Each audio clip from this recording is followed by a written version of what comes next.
you're giving what is truly best for God. And God also deserves the best. Because for God, He would always give what is deserving for all of us. Kaya mga kapatid, sa araw na ito, sa linggo ng mabuting pastol, si Jesus nagpapakilala, ako ang mabuting pastol. At sa kanyang pagpapakilala na siya ay mabuting pastol, handa siyang mag-alay ng buhay. Bakit? Sa pagmamahal at malasakit sa atin.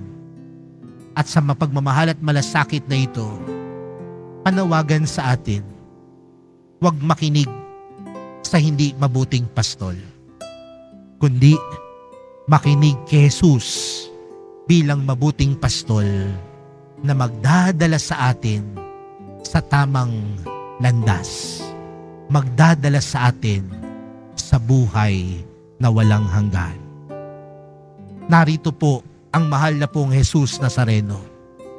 Pakinggan po natin siya dahil ang tinig niya ay tinig ng mabuting pastol.